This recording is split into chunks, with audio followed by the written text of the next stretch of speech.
Hello दोस्तों। तो यार आज हम पढ़ने वाले हैं रिकर्जन, एक ऐसा टॉपिक जिसे सुनते ही सबको डर लगने लगता है या जिसकी शुरुआत होते ही लोग कोडिंग से घबराने लगते हैं। क्योंकि जैसे ही हम सुनते हैं कि यार इसमें ना एक फंक्शन खुद को ही कॉल कर रहा है, तो हमें लगता है कि यार ऐसे तो एक इनफाइनाइट लूप बन जाएगा। और तुम बिल्कुल सही हो क्योंकि अगर एक फंक्शन खुद को ही कॉल करेगा तो ये तो एक इनफाइनाइट लूप बनेगा ही बनेगा। लेकिन रिकर्जन से डरने में गलती तुम्हारी नहीं होती है, गलती होती है उस तरीके की जिससे तुम्हें रिकर्जन पढ़ाया जाता है। क्योंकि रिकर्जन में अगर तुम डायरेक्ट कोड करने जाते हो तो ऑफकोर्स ये गलत एक तरीका है, ये एक गलत तरीका है। तुमको रिकर्जन को कोड नहीं करना होता है, तुम्हें पहले रिकर्जन को या कहें कि तुम्हें रिकर्जन को मेमोराइज नहीं करना होता है। क्योंकि अगर तुम डायरेक्ट कोड करने जा रहे हो तो तुम रिकर्जन को मेमोराइज करने की कोशिश कर रहे हो, जो कि एक गलत तरीका है। तुम्हें रिकर्जन को विजुअलाइज करना है। क्या करना है? विजुअलाइज करना है। क्योंकि जब तुम रिकर्जन को विजुअलाइज कर लोगे तब तुम्हें एक्चुअली समझ में आएगा कि रिकर्जन काम कैसे कर रहा है और रिकर्जन अप्लाई कहाँ पर होता है और रिकर्जन की प्रॉब्लम को समझते कैसे हैं। तो आज हम ना रिकर्जन का कोई कोड नहीं देखने वाले हैं, आज हम देखने वाले हैं कि रिकर्जन को हम विजुअलाइज कैसे कर सकते हैं। रिकर्जन को हम विजुअलाइज कैसे कर सकते हैं, क्योंकि जब हम विजुअलाइज कर पाएंगे तभी तो हम रिकर्जन को सॉल्व कर पाएंगे अच्छे से। तो देखो, दो चीज़ें हैं जो तुम पहले रट लो, या फिर यूँ कहो कि रटो नहीं, बट एक डेफिनीसन है जो हम समझते हैं कि रिकर्जन की डेफिनीसन है, जो मैं बहुत सिंपल शब्द में अगर मैं तुमको बताऊं कि रिकर्जन की डेफिनेशन क्या है। When ever a function calls itself with smaller value that is called recursion. देखो यहाँ पे दो चीज़ें हैं। When ever a function calls itself, यानी कि एक फंक्शन खुद को ही कॉल करे विद स्मॉलर वैल्यू। देखो ये है मेन पॉइंट, ये है main point. With smaller value की बात हो रही है यहाँ पे, with smaller value, that is called recursion, that is called recursion. इसी को तो रिकर्जन बोलते हैं दोस्तों। तो बहुत ही सिंपल चीज़ है कि जब भी कोई चीज़ खुद को ही कॉल करे विद स्मॉलर वैल्यू तो उसे हम बोलते हैं रिकर्जन। और इसमें दो चीज़ें होती हैं जो तुम्हें जाननी है या जो तुम्हें याद रखनी है। एक क्या होती है? एक होती है हमारी base condition. Base condition base condition क्या होती है? जहाँ पर हमारा रिकर्जन एंड करता है, जहाँ पर वेयर रिकर्जन एंड्स, यहाँ पर हमारा रिकर्जन रुकता है। क्योंकि जब हम खुद को कॉल कर रहे हैं एक स्मॉलर वैल्यू से तो कोई तो वैल्यू होगी जहाँ पर रिकर्जन को रोकना होगा। क्योंकि अगर हम नहीं रोकेंगे तो ऑफकोर्स वो क्या हो जाएगा? वो इनफाइनाइट लूप में फंस जाएगा और हमें वो केस नहीं चाहिए। हमें इनफाइनाइट लूप वाला केस नहीं चाहिए, हमें इससे बचना है। और इससे बचने के लिए ही हम ये करते हैं, इससे बचने के लिए ही हम बेस कंडीशन का इस्तेमाल करते हैं। क्या करते हैं? बेस कंडीशन का इस्तेमाल करते हैं। दूसरा क्या है कि एक पैटर्न बनता है। जब भी रिकर्जन में एक बेस कंडीशन हो, दो चीज़ें इंपॉर्टेंट है जो तुम्हें याद रखनी है कि एक बेस कंडीशन और दूसरा एक पैटर्न बनता है। ठीक, ये तो हो गई थ्योरेटिकल बात। अब देखो, अगर मैं तुमको रियल लाइफ एग्जांपल से समझाऊं कि when ever a function calls itself with smaller value that is called recursion, इस लाइन को अगर तुम्हें समझना हो तो बहुत ही सिंपल टर्म में ये एक अर्थ का सरफेस है, ये एक बॉल उछल रही है। बॉल को उछलते देखा है तुमने कभी? बॉल क्या करती है? खुद को ही उछालती है, लेकिन विद स्मॉलर हाइट। जैसे जैसे बॉल उछलती जाती है उसकी हाइट कम होती जाती है। और दोस्तों इसी को बोलते हैं रिकर्जन, कि हम एक शुरुआत करते हैं यहाँ से, लेकिन तब हमारी वैल्यू बहुत ज़्यादा होती है और हम उसको छोटा करते जाते हैं,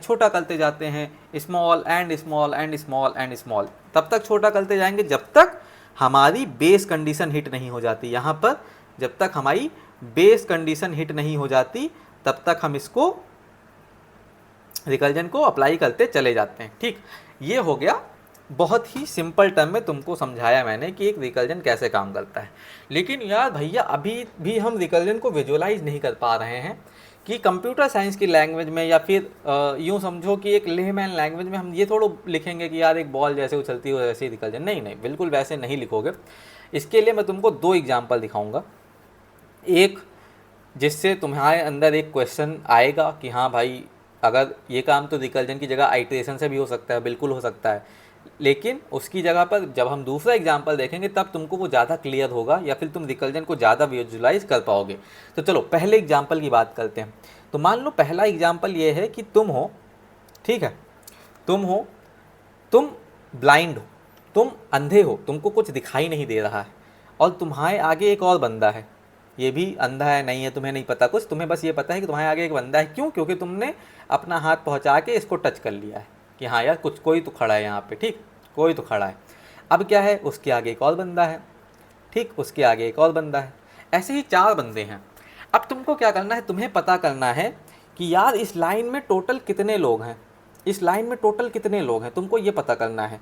ये पता करने के लिए अब तुम अंधे हो, तुम्हें तो दिखाई नहीं रहा है, तुम एक दिव्यांग आदमी हो तो तुम्हें नहीं दिखाई दे रहा है कि यार इस लाइन में टोटल कितने लोग हैं, लेकिन तुम्हें ये पता है कि तुम्हारे आगे एक बंदा है। तो तुमने कहा क्यों ना मैं इससे पूछ लूँ, मैं इस वाले बंदे से पूछ लूँ कि यार भाई बताओ यार यहाँ पे कोई है कि नहीं। मैं इस वाले बंदे से पूछ लेता हूँ कि भाई बताओ यहाँ पर इस लाइन में टोटल कितने लोग हैं।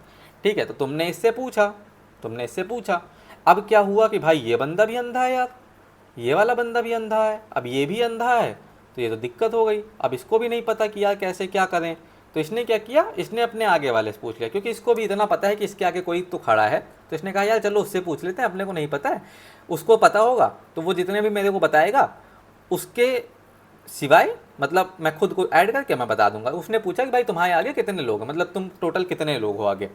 तो भाई अब इससे पूछा तो यार इसको भी नहीं पता है, क्यों? क्योंकि ये भी अंधा है। तो एक्चुअली ये लाइन अंधों की ही है, ये लाइन ब्लाइंड पीपल की है। तो उस पर ध्यान ना दो कि अंधों की है बहरों की, नहीं, तुम समझो कि प्रॉब्लम क्या हो रही है या फिर कैसे ये चीज़ काम कर रही है, क्योंकि एंड में यहाँ से 2-3 चीज़ें हम पकड़ने वाले हैं और वो 2-3 चीज़ें वही होंगी जो तुम ऊपर पढ़ के आ रहे हो। ठीक है, तो अब यार इस बंदे को भी नहीं पता है, इसको भी नहीं रियलाइजेशन है या नहीं आइडिया है कि भाई कितने लोग हैं, लेकिन इसको इतना पता है कि इसके आगे एक और बंदा है, तो इसने इसके आगे वाले से पूछा। अब क्या हुआ कि भाई यार इसको भी नहीं पता है कितने लोग हैं आगे, लेकिन अब यहाँ पे कुछ हिट हुआ है। यहाँ पे क्या हिट हुआ है, यहाँ पे हिट हुई है हमारी बेस कंडीशन, हमारी बेस कंडीशन हिट हो गई है। ठीक है, हमारी बेस कंडीशन हिट हुई है। क्यों? क्योंकि ये एंड बंदा है, इसको नहीं पता है कि भाई इसको ये कुछ नहीं पता है कि कितने लोग हैं लाइन में कितने नहीं, लेकिन इसको ये पता है कि यार सबसे आगे मैं खड़ा हूँ। इसको ये पता है कि he is the last person और he is the first person standing here. अब देखो यहाँ से इतना काम हुआ, ये अभी हमने आधा रिकल्जन किया है। हम यहाँ से चल के यहाँ आए, फिर यहाँ से चल के यहाँ आए, फिर यहाँ चल के यहाँ आए, यहाँ चल के यहाँ आए, हम यहाँ पर हैं। यहाँ पे हमारी बेस कंडीशन हिट हो गई है। अब बेस कंडीशन हिट तो हो गई है, लेकिन अभी तक हमें कुछ पता नहीं चला है कि हम जो भी करना चाह रहे थे हमें उसका कुछ आइडिया नहीं लगा है। तो हमने क्या किया कि भाई अब इसको पता चल गया कि यार ये एक बंदा है, तो इसने क्या किया, इसने पीछे गया या इसने इसको बताया कि भाई मैं एक हूँ, अकेले हूँ मैं, यहाँ से इसके पास एक गया यहाँ से। अब ये बंदा इतना दिमाग तो लगा लिया इसने, इस बंदे ने, पीछे वाले ने, इसने इतना दिमाग लगा लिया कि यार चलो ये एक है, तो यानी कि मुझे मिला करके इसने खुद को जोड़ा और इसने पीछे बता दिया कि भाई 2 लोग हैं हम। ठीक है, 2 लोग हैं हम। अब इसको भी इतना आइडिया है कि आगे 2 लोग हैं, इसने खुद को जोड़ा, इसने प्लस किया खुद को और इसने पीछे बता दिया कि भाई 3 लोग हैं हम। ठीक है, 3 लोग हैं। तो अब इसको पता चल गया, एट द एंड इसको पता चल गया, क्या पता चल गया कि 3 + 1 यानी कि टोटल 4 लोग हैं इस लाइन में। और तुम देख लो 1 2 3 4 लोग हैं टोटल 4 लोग हैं। और तुम्हें रिकल्जन थोड़ा थोड़ा तो समझ में आ रहा होगा कि यार देखो हम एंड तक गए, हमने एक बेस कंडीशन हिट करी और इस बेस कंडीशन के हिट करते ही हम वापस लौटने लगे विद जो भी हमें काम चाहिए था, क्योंकि बेस कंडीशन हिट होते ही हमें आंसर्स मिलने लगेंगे। जैसे ही हम बेस कंडीशन में हिट होंगे हमें आंसर्स मिलने लगेंगे। तो हमें आंसर मिल गया कि भाई ये लास्ट बंदा है और इस ये अकेला है, तो ये वन आदमी हमको एक मिलेगा कि यार चलो एक बंदा तो है जो जिसके आगे कोई नहीं है, तो वो एक बंदा, वो एक आंसर हमको मिल गया। अब ये पीछे गया तो इसने इसको बताया भाई हम एक हैं, इसने खुद को जोड़ा, उसने पीछे बताया कि हम दो हैं, उसने खुद को जोड़ा, उसने पीछे बताया कि हम तीन हैं, और लास्ट वाले को पता चल गया कि आगे तीन लोग हैं, मतलब उसको मिला के टोटल 4 लोग हैं इस लाइन में। ठीक है, अब तुम्हारे आगे एक क्वेश्चन आएगा या फिर तुम्हारे मन में एक क्वेश्चन आएगा कि यार भैया ये तो ठीक है, बट ये तो हम एक बार में ही कर सकते थे ना, हम इधर से चलते चले आ रहे हैं और हम जोड़ते चले आ रहे हैं, जैसे हम आइट्रेशन में करते हैं, हम फॉर लूप में करते हैं कि भाई हमने प्लस प्लस किया, हम प्लस प्लस करते चले आए और हमने लास्ट में आके हमें पता चल गया कि 4 हैं। बिल्कुल सही बात है यार, बिल्कुल सही है, तुम बिल्कुल सही हो यहाँ पे। लेकिन लेकिन ये तो मैंने बहुत सिंपल एग्जाम्पल लिया, या फिर मैंने ईजीएस्ट एग्जाम्पल लिया रिकल्जन का, या फिर ऐसा एग्जाम्पल लिया जहाँ पर recursion is not the best way to solve this problem, it is just for your understanding. तो अब देखो, अब मैं लेता हूँ असली एग्जाम्पल जहाँ पर एक्चुअली रिकल्जन तुम्हारे लूप से बेटर परफॉर्म करता है और जहाँ पर तुम्हारा लूप तुम्हें फंसा देगा, बल्कि रिकल्जन तुम्हें एक ईजीएस्ट वे में आंसर निकाल करके दे देगा। तो अब देखो, सेम सिचुएशन है, लेकिन इस बार क्या है, इस बार भी तुम ही खड़े हो, लेकिन इस बार तुम्हारे आगे एक नहीं, तुम्हारे आगे 2 बंदे हैं, तुम्हारे आगे 2 बंदे हैं। ठीक है भैया यार, 2 बंदे हैं, ठीक है, ये तो ठीक समझ में आ गया। और इनके आगे भी 2 बंदे हैं, ठीक, इनके आगे भी 2 बंदे हैं, इनके आगे 2 बंदे हैं, इनके आगे भी 2 बंदे हैं। बंदे थोड़े ख़राब हैं, मेरी राइटिंग भी थोड़ी ख़राब है अभी आईपैड में, तो थोड़ा उसको ठीक। अब इसके आगे एक बंदा है और इसके आगे 2 बंदे हैं, ठीक, और इसके आगे भी एक बंदा है और इसके आगे भी एक बंदा है। अब देखो यार, अब तुम इसको कैसे करोगे लूप से? इसको नहीं कर पाओगे तुम लूप से। क्यों? क्योंकि देखो, तुमको लूप चलाना पड़ेगा पहले यहाँ से लेके यहाँ तक, यहाँ से यहाँ तक का आंसर मिला तुमको, फिर तुमको ये एक अलग से ऐड करना पड़ेगा, ये एक अलग से ऐड करना पड़ेगा, ये एक अलग से ऐड करना पड़ेगा, ये एक अलग से ऐड करना पड़ेगा। बिल्कुल तुम इसको लूप से कर सकते हो, ऐसा नहीं कि तुम लूप से नहीं कर सकते हो, लेकिन उसकी टाइम कॉम्प्लेक्सिटी बहुत ज़्यादा होगी, मतलब वो बहुत ज़्यादा टाइम लेगा, या फिर वो बेस्ट वे नहीं होगा किसी क्वेश्चन को सॉल्व करने का। तो इसीलिए हमें रिकल्जन की ज़रूरत पड़ती है। अब देखो यहाँ पर क्या होगा, यहाँ पर रिकल्जन एक्चुअली कैसे काम करेगा वो देखो। अब यहाँ पे हम देखेंगे कि हमारे पास 2 लोग हैं यार, इधर भी रास्ता है, इधर भी रास्ता है। अब हमें पता करना है कि हमारे आगे कितने लोग हैं। तो हमने क्या किया कि भाई हमने पहले इधर से पूछा, हमने इस बंदे से पूछा कि भाई बताओ कितने लोग हैं तुम्हारे आगे। तो हमने कहा ठीक है, इसने कहा भाई ठीक है बताता हूँ, लेकिन अभी मेरे को टाइम लगेगा क्योंकि मेरे आगे भी 4-5 लोग हैं या 2-3 लोग हैं जो भी हैं। तो हमने ये आगे गया, इसने इससे पूछा, ठीक, ये अभी एक ही तरफ जा रहा है, ये आगे गया, इसने इधर पूछा, फिर इसने कहा भाई रुको मैं भी बताता हूँ, मेरे आगे भी कोई खड़ा है तो उससे पूछता हूँ, अभी बेस कंडीशन हिट नहीं हुई है क्योंकि हमारी, ये आगे गया, इसने इससे पूछा, लास्ट बंदा। अब ये जो लास्ट बंदा है ये हमें एक्चुअली बताएगा कि भैया इधर से तो एक बंदा आ गया है, इधर से एक बंदा मिल गया, मतलब इधर से हमारी बेस कंडीशन हिट हो गई है और इधर से हमको एक बंदा मिल गया है। तो इसने पीछे बताया, इसने खुद को जोड़ा, इसने कहा भैया 2 लोग हैं हम, ये पीछे गया। अब देखो ये पीछे गया, इसने 3 बताया, लेकिन क्या ये पीछे जाएगा? नहीं, ये अभी पीछे नहीं जाएगा। क्यों नहीं जाएगा? उसका रीज़न है, क्यों? क्योंकि इसने अभी सारे रास्ते या फिर सारे लोगों से चेक नहीं किया है, इसको अभी एक ही तरफ से आंसर मिला है, तो इसीलिए अभी पीछे नहीं जा सकता है। अभी इसको इन सब से पता करना है कि भैया कितने लोग हैं, तो इन सब से पता करेगा, उसके बाद पीछे जाके बताएगा कि भैया हम इतने लोग हैं या फिर हमारे आगे इतने लोग खड़े हैं। तो देखो 2 चीज़ें होती हैं, एक कि तुम कब वापस लौटते हो या फिर तुम पीछे अपने पीछे आंसर कब बताते हो, जब तुम्हारी बेस कंडीशन हिट हो जाए। दूसरा क्या तरीका होता है कि तुम्हारे आगे के सारे आंसर तुमको मिल चुके हों, तुम्हारे आगे के सारे आंसर तुमको मिल चुके हों। जब तुमको सारे आंसर मिल चुके होंगे तभी तुम पीछे बता सकते हो, वरना तुम पीछे नहीं बता सकते हो। ठीक है, तो ये हो गया हमारा एक इम्पॉर्टेंट पॉइंट जो कि हम बाद में देखेंगे, उसको मैं नोट्स में या फिर नोट्स जब मैं दूंगा तो वो मैं तुमको दे दूंगा लिख करके प्रॉपर, बट अभी तुम इसको सुनो और समझो, ध्यान दो, इस चीज़ पे ध्यान दो, ग्राफ पे ध्यान दो मेरे। ठीक है, इसको अब यहाँ से मिल गया कि भैया इस साइड से यानी लेफ्ट साइड से हमारे पास 3 बंदे आ गए हैं। इसने क्या किया, इसने इधर पूछना शुरू किया। एक मिनट रुको, पेन सही इस्तेमाल कर लूँ मैं। ठीक है, तो इसने इधर पूछना इस्तेमाल किया। इसने कहा भैया तुम बताओ कितने लोग हैं, तो इसने कहा भैया मेरे को नहीं पता है, मेरे को अभी आगे जाना पड़ेगा। तो इसने, अब इसके पास भी 2 तरफ हैं, तो इसने इधर गया और इसने इसको पूछा। इसने कहा यार इधर से तो हमको मिल गया, इधर से हमको मिल गया, ये बेस कंडीशन हिट हो गई है, तो इधर से हमको मिल गया, एक बंदा है यहाँ पे। ठीक, एक बंदा है। इसने पीछे बता दिया। इसने कहा भैया इधर से एक लोग हैं, तो क्या ये अपने आप को काउंट करके पीछे बता देगा? तो नहीं, अभी नहीं बताएगा। क्यों?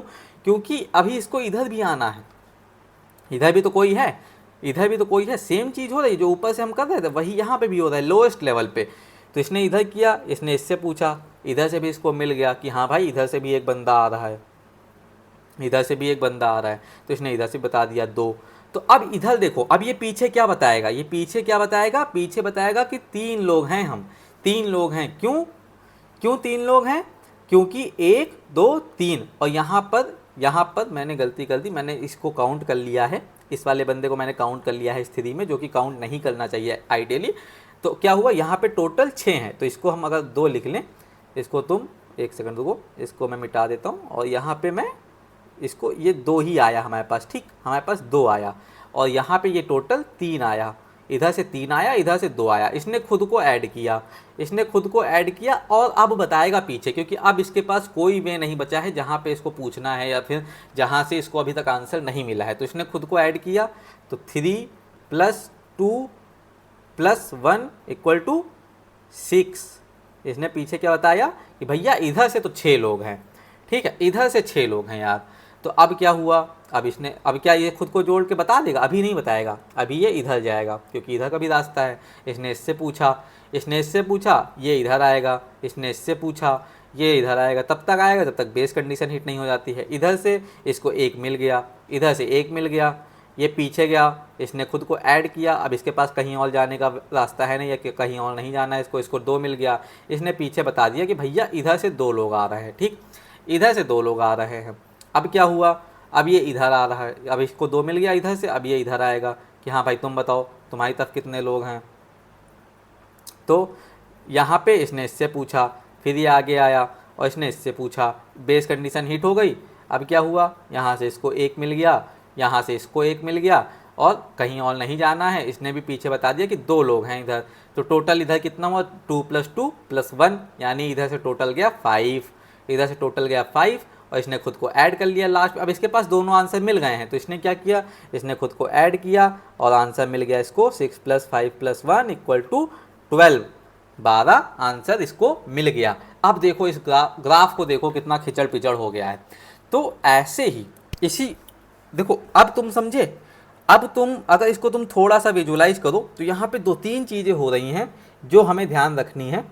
एक क्या हो रहा है कि किसी को भी पूरी प्रॉब्लम का आंसर नहीं पता था, किसी को भी नहीं पता था कि टोटल कितने लोग हैं यहाँ पे, किसी को भी नहीं आइडिया था। सबको बस ये पता था कि उसको उसके आगे वाले से पूछ लेना है, उसको उसके आगे वाले से पूछ लेना है, तब तक पूछते रहना है जब तक एंड नहीं आ जाता, और जब एंड से आ जाए तो हमें खुद में जोड़ के, यानी कि हमें खुद की वैल्यू जोड़ के बता देना है।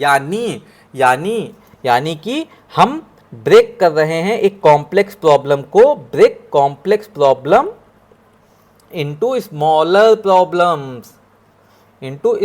problems। ठीक है, तो हमने ब्रेक किया स्मॉलर प्रॉब्लम्स को। स्मॉलर प्रॉब्लम्स में हम छोटी छोटी प्रॉब्लम में सॉल्व कर रहे हैं, छोटी छोटी प्रॉब्लम में सॉल्व कर रहे हैं, ताकि हमें इकट्ठे ना सॉल्व करना पड़े कुछ भी।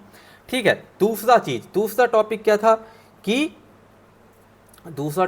था कि जब तक हमें सारे आंसर्स नहीं मिल जाते हैं तब तक हमें पीछे आंसर नहीं भेजना है।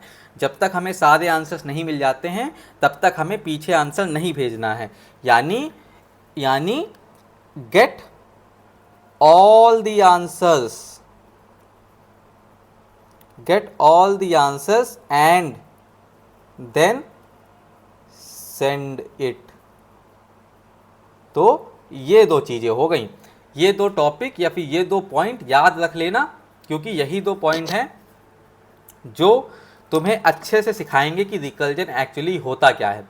अब देखो यहाँ पे इसको तुम समझ गए कि भाई ये ऐसे ऐसे चल रहा था। हमने यहाँ पे बहुत, अगर तुमको ये चीज़ समझ में नहीं आई है मेरे को कमेंट में बताना, या फिर एक बार वीडियो दोबारा देखना, 2 बार देखना, फिर भी ना समझ में आए तो मेरे को कमेंट में बताना कि भैया मेरे को ये जो तुमने खिचड़ पिचड़ करी है यहाँ पे, मेरे को बिल्कुल इसका आइडिया नहीं लगा है कि ये क्या हो रहा है, तो मेरे को बताओ। मैं तुमको कमेंट में या फिर मैं तुमसे कनेक्ट करके तुम्हें आंसर बताऊंगा या फिर तुमको समझाऊंगा कि ये कैसे हो रहा है।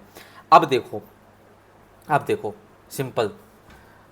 अब हमें क्या करना है, अब हमें एक चीज़ समझनी है यहाँ पे कि देखो रिकल्जन तो हम विजुअलाइज कर पा रहे हैं रिकल्जन कैसे काम कर रहा है।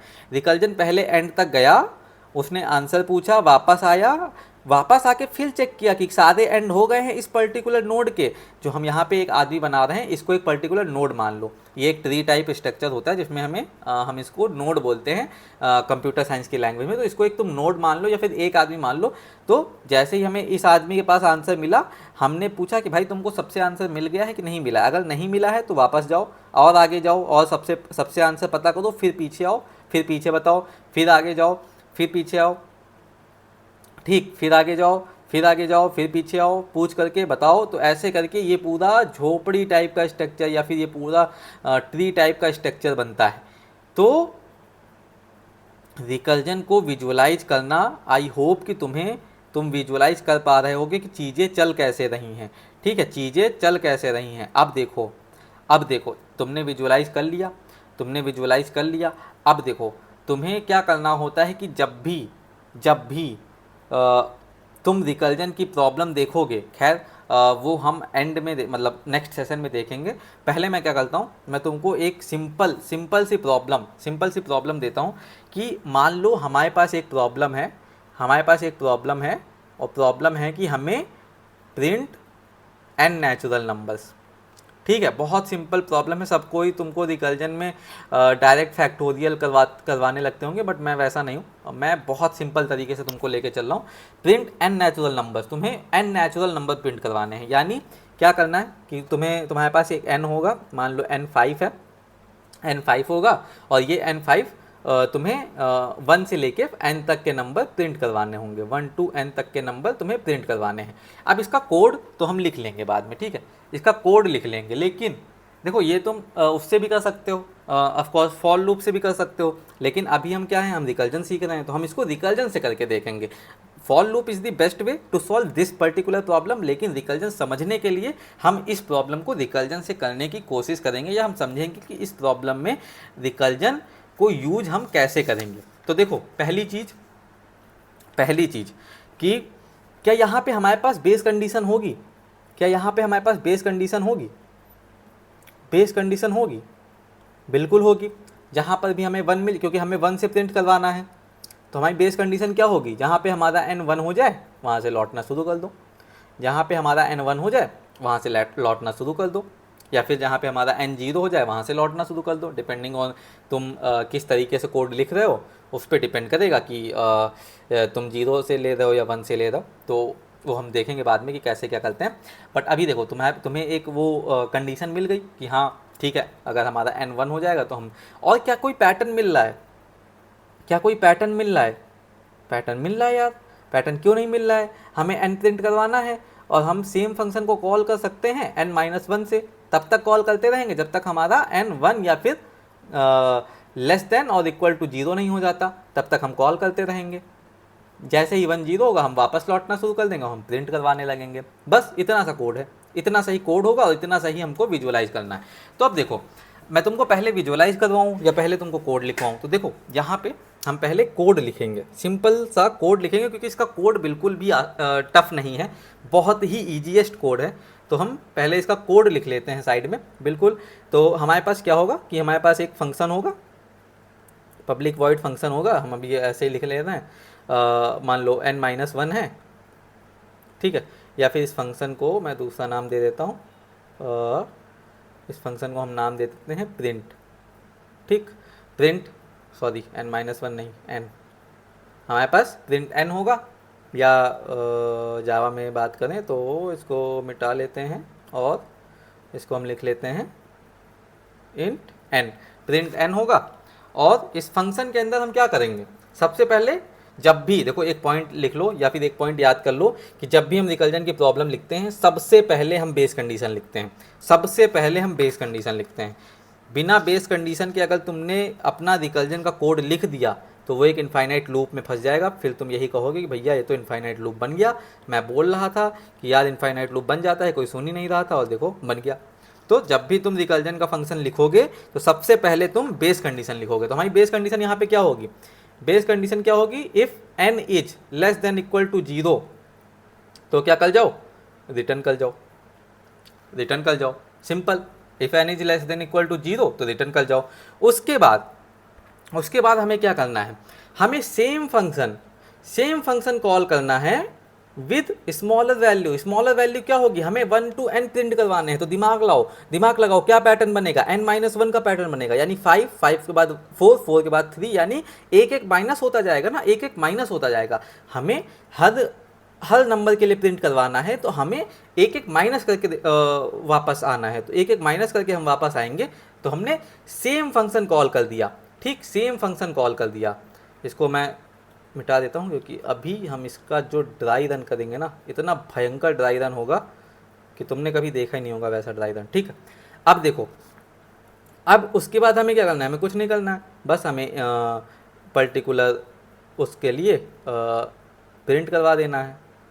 यहाँ पे n प्रिंट करवा दो प्लस स्ट्रिंग कर दो, एम्प्टी स्ट्रिंग कर दो, या फिर केवल n प्रिंट करवा दो, बिना स्पेस के प्रिंट कर देगा। अगर तुम्हें स्पेस देना है तो n प्लस एम्प्टी स्ट्रिंग कर दो, ठीक है। तो ये हो गया हमारा कोड, ये हो गया हमारा कोड, सिंपल सा कोड है, बहुत ये मतलब कुछ है नहीं। हमने एक बेस कंडीशन लिखी, हमने अपना फंक्शन रिकल्जन फंक्शन कॉल किया स्मॉलर वैल्यू के साथ, ठीक है। उसके बाद हमने प्रिंट करवा दिया। अब इसको ड्राई रन करके देखते हैं, ठीक है, इसको ड्राई रन करके देखते हैं।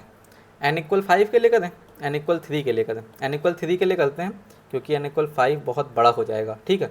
तो n=3 के लिए मान लो हमने कॉल किया। तो अब देखो, मैं ये 4 लाइनें तुमको बताऊंगा कि एग्जीक्यूट कैसे होती हैं। इसी को बोलते हैं विजुलाइज करना, अपने कोड को समझना जो भी तुम लिख रहे हो।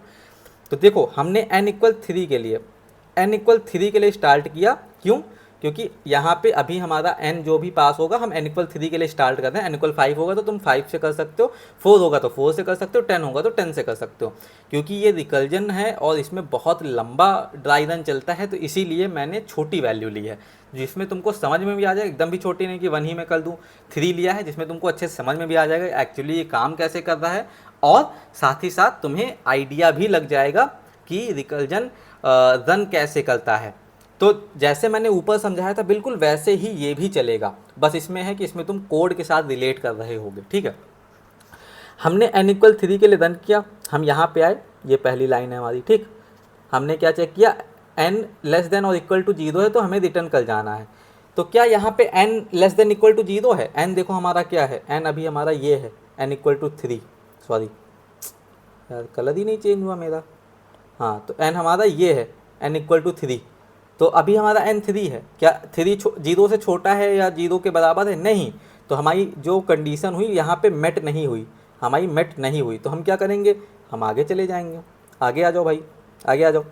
फिर क्या हुआ, इसने क्या किया, सेम फंक्शन कॉल कर दिया n-1 से। तो जब भी सेम फंक्शन कॉल होगा, याद रखो, जब भी सेम फंक्शन कॉल होगा तो हम एक नई ब्रांच निकालेंगे, और इस नई ब्रांच में ये हमारा जो भी हम, जब भी मैं ग्रीन कलर इस्तेमाल कर रहा हूँ समझ लो कि नया फंक्शन कॉल हुआ है वहाँ पे। अब क्या होगा, अब n= यहाँ पे वैल्यू क्या हो गई, n-1 हो गई है वैल्यू। n-1 का मतलब क्या है कि n=2 हो गया है, यहाँ पे n=2 हो गया है। अब क्या हुआ, ये नीचे आया। अब देखो, हम यहाँ से वापस यहाँ पहुँच गए हैं, ठीक, हम यहाँ से वापस यहाँ पहुँच गए हैं, बस हमारी n की वैल्यू चेंज हो गई है। तो अब ये फिर से आएगा यहाँ पे, ये फिर से आया इस वाली लाइन पे। इसने चेक किया कि भाई बताओ n 0 से छोटा हो गया है क्या, या फिर 0 के बराबर हो गया है, नहीं, बिल्कुल नहीं हुआ है। तो अभी रिटर्न नहीं करना है, अभी हमको कोड में आगे जाना है। यानी जब भी मैं ये क्रॉस कर रहा हूँ, ये रेड लाइन लगो, मतलब ये लाइन अभी एग्जीक्यूट नहीं हो रही है, ठीक है, ये लाइन अभी एग्जीक्यूट नहीं हो रही है। तो जब एग्जीक्यूट नहीं हो रही तो हम आगे चले आएंगे। अब क्या हुआ, इसने फिर से कॉल कर दिया कुछ यार अरे यार ये तो फिर से कॉल कर दिया इसने, क्या करें, नई ब्रांच निकालें। चलो भैया नई ब्रांच निकाल लेते हैं। नई ब्रांच निकल गई। अब हमारे एन की वैल्यू क्या हो गई है, अब हमारे एन की वैल्यू हो गई है एन इक्वल टू 1 हो गया है, यहाँ पे एन इक्वल टू 1 हो गया है। अब क्या हुआ, वापस आए, हमने चेक किया क्या एन 0 या 0 से छोटा हो गया है, यार नहीं हुआ तो नहीं है, अभी अभी तो नहीं हुआ है, तो इसको क्रॉस करो भैया, आगे चलो। अभी हमको सामान नहीं मिला। देखो सिंपल, तुम एक घर से निकल रहे हो, तुम्हें कोई सामान लेना है, सामान तुम्हारा क्या है, बेस कंडीशन। बेस कंडीशन नहीं मिल रही है तब तक तुम आगे जाते रहोगे। यहाँ पे बेस कंडीशन मिली नहीं, यहाँ पे बेस कंडीशन मिली नहीं, यहाँ पे बेस कंडीशन नहीं मिली, तो तुम एक एक एक ये चीज़ है जहाँ पे एक नया नया कुछ रास्ता मिल गया है, तो तुमने कहा यार चलो पहले इस रास्ते हो लेते, क्या पता यहाँ पे हमारा सामान मिल जाए। तुम आगे नहीं आए हो, तुमने आगे नहीं कोड रन किया है। ये मैं किस आगे की बात कर रहा हूँ, ये आगे समझोगे किस आगे की बात कर रहा हूँ, ये आगे समझोगे। अभी समझो कि तुम घर से निकले, तुमने चेक किया कि भैया यहाँ पे इस दुकान में सामान मिल रहा है कि नहीं मिल रहा है, तुमने कहा नहीं मिल रहा है, तो तुम आगे चले आए। अब क्या हुआ, तुम्हें एक नई गली मिल गई, उस नई गली में तुमने चेक किया, नई गली में तुमने कहा चलो पहले कुछ और सामान ले लेते हैं, क्या पता वहाँ पे वो सामान मिल जाए, इसलिए तुम्हारा ये एन चेंज हो गया। ठीक है, एन चेंज हो गया। थोड़ा कन्फ्यूजिंग लग रहा है, अगर कन्फ्यूजिंग लग रहा है तो जाने दो, इस एग्जाम्पल को समझो, लेकिन हमें नहीं मिला। फिर हम वापस आए, हमने चेक किया उस गली में भी हमको वो वाला सामान नहीं मिला जो हमें चाहिए था, तो हम फिर एक और हमें फिर से एक नई गली मिल गई, फिर से एक नई गली मिल गई, तो हमने कहा चलो उस गली में चल के देख लेते हैं, नहीं मिली। अब देखो आगे, अब यहाँ पे भी हमको अब अभी तक हमारा बेस कंडीशन हिट नहीं हुई है, तो क्या हुआ, अब इसने फिर से एक फंक्शन कॉल कर दिया यार n-1, फिर चला गया ये ऊपर। तुमने सही कहा था यार, ये तो लूप ही बनाता रह जाता है, ये तो ऐसे तो हम चलते ही रहेंगे, कभी हिट ही नहीं होगा कुछ। अरे हिट कैसे नहीं होगा यार, इसका बाप भी हिट होगा, देखो तुम, इसका बाप भी हिट होगा। हिट हो गया ना, देखो n इक्वल 0 आ गया भाई, 1-1 क्या हो गया, 0। देखो n यहाँ से यहाँ पे n3 था, यहाँ n2 हुआ, n1 हुआ, n0 हो गया। अब हिट होगा तुम्हारा असली केस, ये आया यहाँ पे। अब यहाँ पे इसने कहा है कि अगर n 0 से छोटा है तो रिटर्न कर जाओ, 0 है या 0 से छोटा है, 0 पे ही रिटर्न कर जाएगा, तो 0 से छोटा तो कभी होगा ही नहीं, सिंपल सी चीज़ है। तो या ये तो 0 हो गया, तो अगर तुम इसको n इक्वल टू 0 भी लिखते हो ना, तो भी ये कोड प्रॉपर रन करेगा। बट तुम n चाहे लेस देन इक्वल टू 0 लिख लो, चाहे इक्वल टू 0 लिख लो, कोई दिक्कत नहीं है। अब यहाँ पे हमारी कंडीशन मेट कर गई है, हमारी कंडीशन मेट कर गई है। मेट करने का मतलब क्या है कि रिटर्न कर जाओ भाई, ये आगे खतरा है, इस गली में आगे खतरा है, यहाँ आगे नहीं जाना है, यहाँ से रिटर्न कर जाओ भाई, भाग जाओ यहाँ से, जल्दी से भाग जाओ यहाँ पे, वरना तुम लूप में फंस जाओगे, इनफाइनाइट ऐसा लूप में फंसोगे कि तुम कभी यहाँ से निकल नहीं पाओगे। तो तुमने कहा चलो ठीक है यार भैया, भाग लेते हैं बाहर, भागने में तो एक्सपर्ट हैं ही हम, आओ वापस आ जाओ।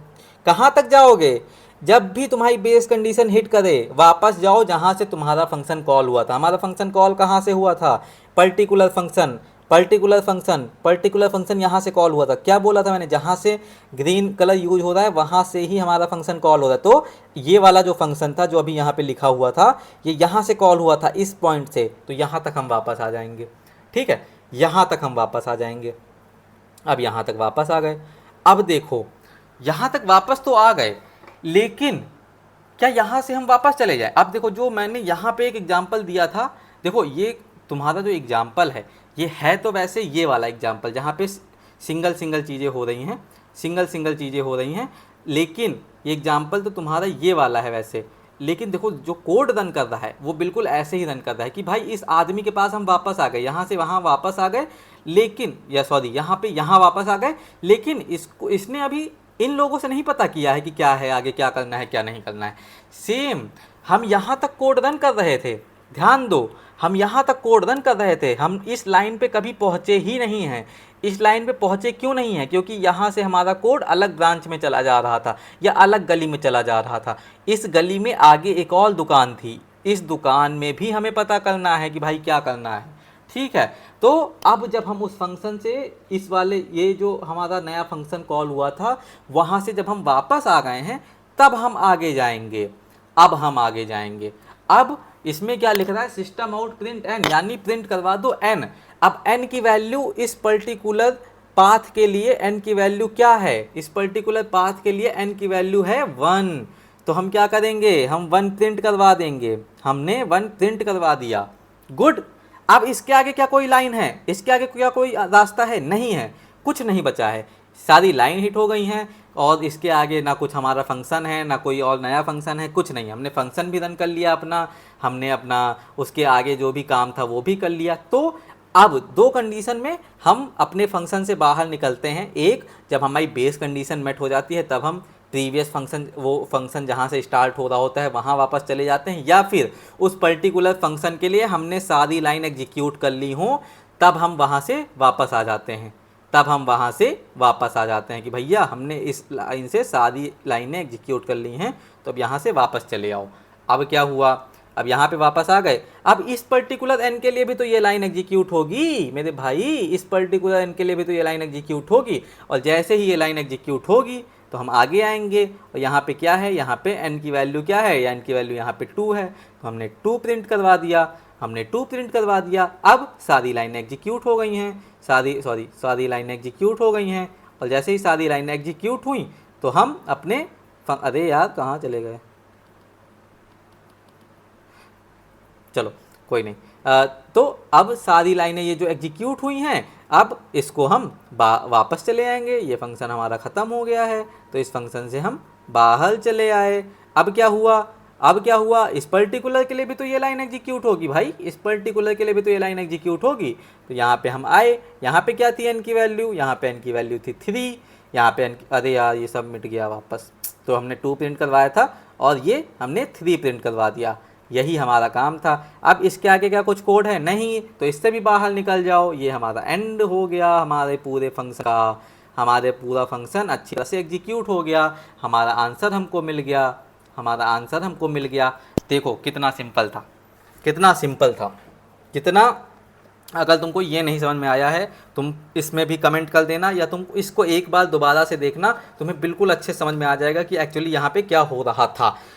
और अगर तुम्हें नहीं समझ में आया है तो अब देखो, देखो ये चीज़ें ना तुमको तभी समझ में आएंगी जब तुम खुद से करोगे। तो पॉज करो वीडियो, या फिर वीडियो ख़त्म ही होने वाली है, ख़त्म करने के बाद देखो और प्रॉपर तुम इसको n=5 के लिए रन करो या फिर n=7 के लिए रन करो, जितना लंबा हो सके उतना लंबा रन करो। और उसके बाद एक क्वेश्चन है, यही सेम क्वेश्चन है, तुमको n नेचुरल नंबर प्रिंट करवाने हैं, लेकिन जैसे यहाँ पे हम 1 2 3 से करवा रहे थे, हमें उल्टा करवाना है, 3 2 1 3 2 1, हमें 3 2 1 प्रिंट करवाने हैं। मतलब जो भी हमारा n है 5, अगर 5 है तो 5 4 3 2 1 प्रिंट करवाना है, 4 है तो 4 3 2 1 प्रिंट करवाना है, यानी सीधे नहीं प्रिंट करवाना है। और तुमको कोड, तुम्हारा बिल्कुल कोड ऐसे ही रहेगा, यानी तुम्हारा ये लाइन सेम रहेगी, तुम्हारी ये लाइन सेम रहेगी, तुम्हारी ये भी लाइन सेम रहेगी, तुम्हारी ये भी लाइन सेम रहेगी। बस लाइंस ऊपर नीचे हो सकती हैं कुछ, वो तुमको ध्यान रखना है कि तुम इसको कैसे करोगे। ध्यान रखना एक चीज़ कि तुम्हारा ये जो n की कंडीशन है इसको ये मत कर देना कि n=5 कर दो और प्रिंट, और जो तुमने यहाँ पे n किया इसको 1 पास करो, यहाँ से तुम जो क्या कहते हैं, तुम अपनी बेस कंडीशन पलट दो कि हाँ हम 5 तक रन करेंगे और उल्टा जाएंगे तो हमारा ये उल्टा प्रिंट। वैसे मत करना, ट्राई करो कि कोड सेम रहे, तुम्हारा लॉजिक सेम रहे। बस तुम ये समझने की कोशिश करो कि हम इस कोड में क्या उलटफेर करेंगे कि हम ये ऐसे प्रिंट करने लगेंगे, ये करो।